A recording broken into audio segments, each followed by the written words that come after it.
guys, welcome back. So happy new year first of all. Wow, 2016. I think for me last year, that year was probably the year that went by the quickest for me. My goodness, crazy. So today I'm going to do something different. I will be doing a baking video after this one, but today I'm going to start off with a cooking video, and it happens to be one of my family's favorites. My daughter requested this last night, so I'm starting it. It's 10:53 here in Georgia, and it's a crock pot. It's an easy crock pot meal, and it's one of those where I'm tired and it's one of their favorites, but it's one of those where I can throw it in the crock pot, let it cook, and then when she gets home, she loves the daunting task of taking the chicken out and shredding it with the forks. So that helps me. Next, however, I'm going to take on my first mini cheesecakes. I'm going to do 6 peanut butter mini cheesecakes. That, however, is not so easy. But this one, however, is very easy. So, on to this one. In the crock pot, I just took it out of the stand. I haven't turned it on yet.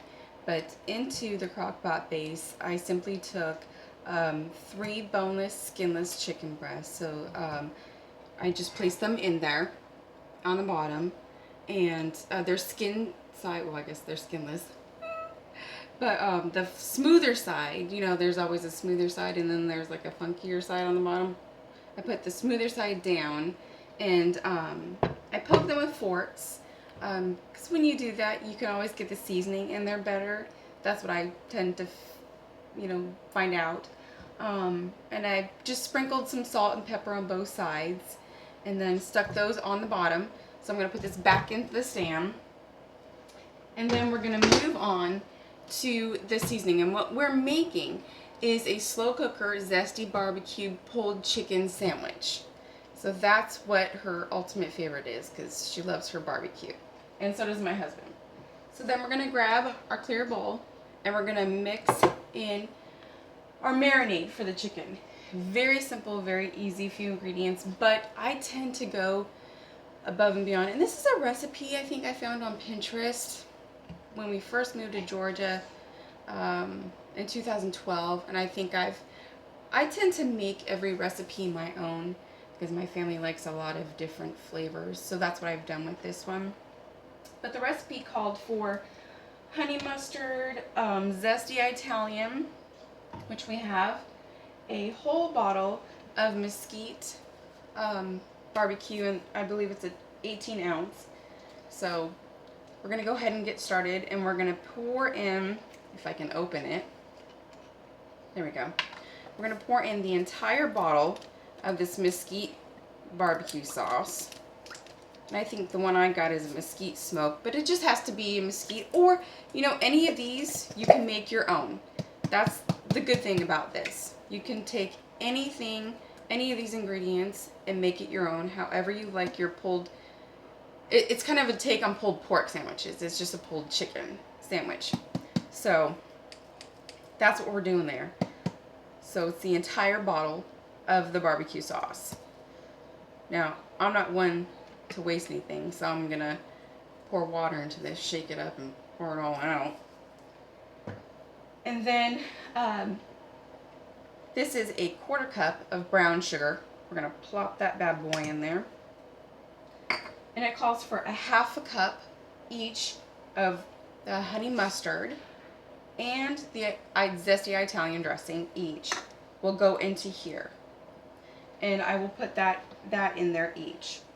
And then for the rest of the ingredients, it calls for 2 tablespoons each of the rest of the ingredients, which I have onion powder, and I have smoked paprika, which I find the scent to be more obviously smokier than regular paprika, which my family tends to like, and ground mustard. And I also have, it called for Italian seasoning, but I have found this Weber's roasted garlic and herb seasoning for chicken, and it just happens to be gluten-free, which I was like, hey, why not? And this just the smell of it is so amazing and more intense than the Italian herb seasoning. So I use this, to be honest, on everything. If I'm making meat for tacos, meat for spaghetti, meat for chili, I put this on everything. It just smells that good, and my family seems to love it. So that's what I use, is that the Weber's roasted garlic and herb. It just smells incredible to me. So I use that. And then we have garlic salt. Now I didn't use garlic powder because this has the salt too.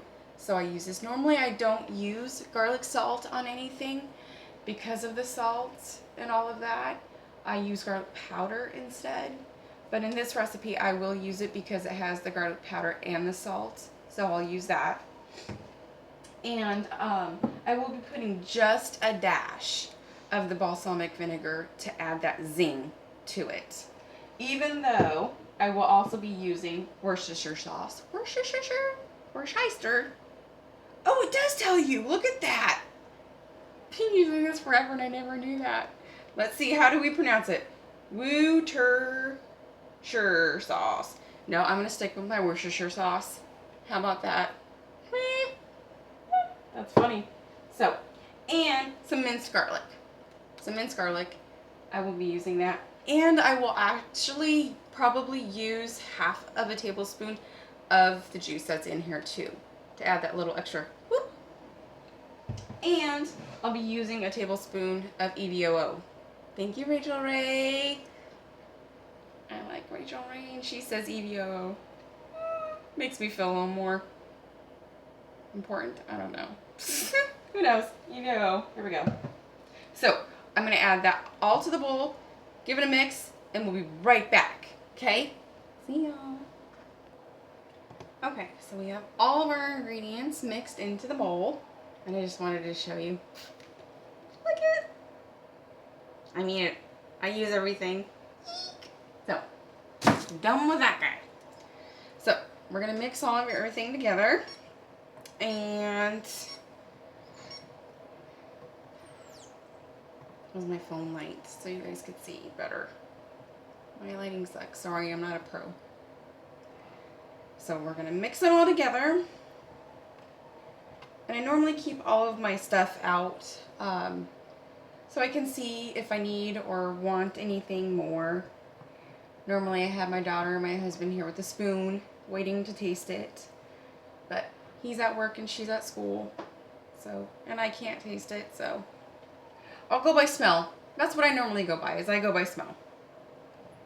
I mean, I can still remember how things taste. I just can't taste it. So, that's what I do. It's okie dokie. So, give it a good mix. Especially to get that EVOO incorporated in there, because that tends to have a hard time. And that balsamic vinegar that we put in there too. So, give that a good mix. Get all those chicken seasonings in there mixed. And it looks good. Looks like a, you know, a really good dressing. See, it's kind of, it's not too watery, but it's kind of thick.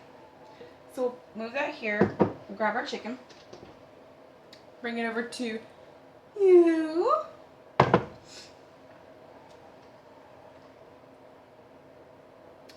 And then we'll pour it on there. Let's see how I want to do.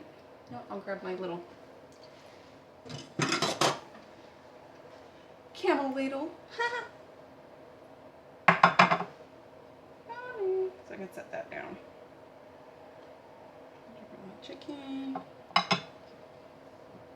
Such a big bowl for such tiny hands.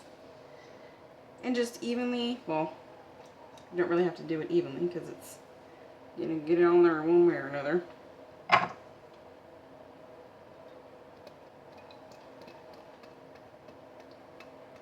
Get it all on there.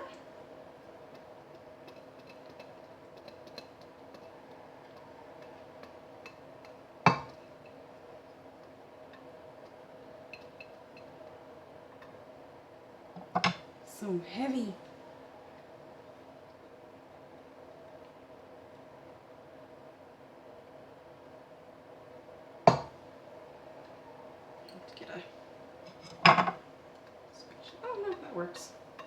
Different way.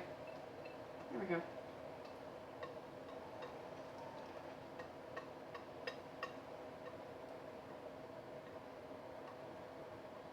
Okay. Now that we've got it all on there, we're going to distribute it evenly with spatula. The matching set. So we're just going to come in here and we're going to push it around the chicken, make sure it's all coated. And then we're going to lift up the chicken to make sure it gets under there. Otherwise the chicken will burn. Because it's just obviously the bare chicken touching the bottom of the crock pot. I've done it maybe once or twice. Trial and error. You can live through me, it's okay. I don't mind telling. Not ashamed. You gotta start somewhere and you gotta learn somehow, right? I do have to say that I never have started a kitchen fire. Yeah, that's one thing I've never experienced. So I don't have that fun story to share. Darn it. So, get that all evenly distributed underneath the chicken. All ooey and gooey looking. Looks happy. Looks very happy. Okay, so tap that off. Put that in the to wash later. Wiggle, wiggle, wiggle. And that's what it'll look like. Happy heavenness. It smells delightful. And just see what you want to... Oh, I forgot to remind or tell you about Sason. This is heaven. I can't tell you by taste, but... So, I found this. The only place that I found it, I want to say, is Big Lots. I don't think I have found it anywhere else, though. But I came across this at Big Lots. Love Big Lots. Yes, I do.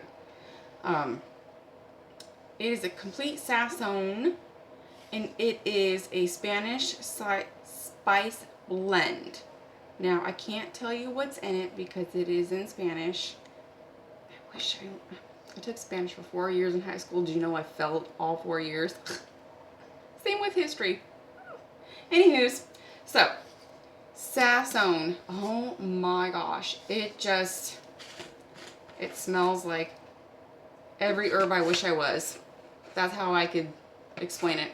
It is, I know there's like cumin in there. I know there's, oh, it's on the front. I'm having one of those days. Anywho's, so there's like onion, cilantro, looks like basil, lime. What? Heaven. It's heaven. Put it in a bathtub if I could. Like if you've ever had like a carne asada burrito or taco or some yumminess like that. That's what it smells like. Anywho, sorry, getting off the topic. So, what are we going to do? We are going to put this back in the crock pot. We are going to set that mamma jamma. I know all crock pots are different. We're going to set this sucker on high for 4 hours. Then we're going to grab the lid, wherever we put it, which was over there. I'm back. Put the lid on. That's what I call one happy mom, one happy family, one quick meal. Then, when it comes to about 4 hours, check the tenderness of your chicken. It should be falling apart. And if not, what I do is it's 11:22. What I'll do is I'll even wait until 3 o'clock. I'll wait because Brittany loves to shred the chicken. So, what do you know? I'll leave it till then. Leave it till then, let her shred it. Because my tiny little hands, they're just, it takes me forever and I'm like, so she likes doing it. So what you can do is you can wait the 4 hours or you can wait till you get home from work school, running around, shopping, errands. You decide whenever you want to. Take the breasts out. Just take 2 forks and just take them like so. Chicken breast. And you go like this. And they shred. I put them in a bowl when they're hot, because don't touch them. They'll be hot, really hot. And then you just shred them like this to your liking. They can be long, thick, small, thin. And you put them on rolls and you just ladle the sauce right over it. And you will have happiness in your tummy and in your families. So thank you guys for watching. And now to get to the mini cheesecakes. Mini, it'll be 6 mini peanut butter cheesecakes. Woohoo! Alright guys, thanks for watching. Tune in for that one next. And I will see you guys soon.